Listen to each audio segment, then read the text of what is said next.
시청자 여러분 안녕하세요. 박구스티입니다. 대장동 개발특혜 의혹 사건의 핵심 관계자이자 피의자인 유동규 전 성남도시개발공사 기획본부장이 유튜브에서 대장동 개발에 얽힌 과거사를 밝힐 예정이라고 하는데요. 유동규는 유튜브 채널 UJTV의 유동규실록에 100회 이상 출연을 하여 대장동 개발에 얽힌 뒷이야기를 풀어낼 예정이라고 밝혔습니다. 이 영상에서 유씨가 이재명 대표와 어떻게 처음 만나게 되었는지, 어떤 사업을 하면서 관계가 가까워졌는지에 대해서 언급하는 내용이 담겨졌다고 하는데요. 대장동 일당의 피의자 신분인 유동규가 한 유튜브 채널에 100회 이상 출연을 한다니 놀랍습니다. 이왕 이렇게 된 김에 남욱도 출연을 시키지 왜 유동규만 출연을 시킬까요? 예전부터 대장동 일당들이 구속기간 만료라는 이유로 풀어준 것에 대해서 의아해하는 사람들이 많았습니다. 그리고 유동규는 풀려나자마자 마치 정의의 사도가 된 것처럼 모든 죄를 다 밝히겠다라고 하였는데요. 유동규는 KBS JTBC에 출연하여 이재명 대표에 대한 이야기를 했었습니다.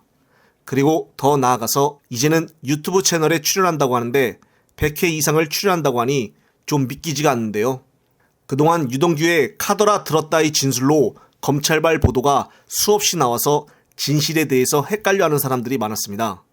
유동규는 채널에 출연하면서 100회가 넘는 유튜브 장기 연재로 대장동이란 대하 드라마를 담담히 구술할 것이라고 유튜브에 출연한 계기를 말했는데요.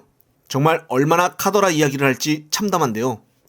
며칠 전에는 유동규는 남욱 변호사가 건넨 8억 4,700만 원의 불법 정치자금 중 일부를 빼돌려 부인에게 포르쉐를 사줬다는 내용이 보도되기도 했었습니다. 그리고 그동안 지난 몇 달 동안 대장동 수사는 속도를 내지 못했었는데요. 그러나 유동규가 진술했는지 갑자기 구체화가 되며 속도가 빨라졌습니다. 그렇다면 유동규가 검찰에 협력적인 자세를 취한 이유는 무엇일까 다들 의아했는데요. 그런데 가장 힘을 받는 추측은 그가 검찰과 형량거래, 이른바 플리바게닝과 비슷한 것을 하지 않았나는 의구심을 갖는 것입니다. 실제로 유동규가 석방이 될 때 검찰은 그에 대한 추가 구속을 의도적으로 하지 않았다는 의심을 수차례 받았었는데요. 검찰이 일부러 유 전 본부장을 풀어줬다는 것은 확인되지 않고 있지만은 결과적으로 전날 김용 부원장을 구속을 하면서 유동규를 풀어주는 그림이 연출이 됐었습니다.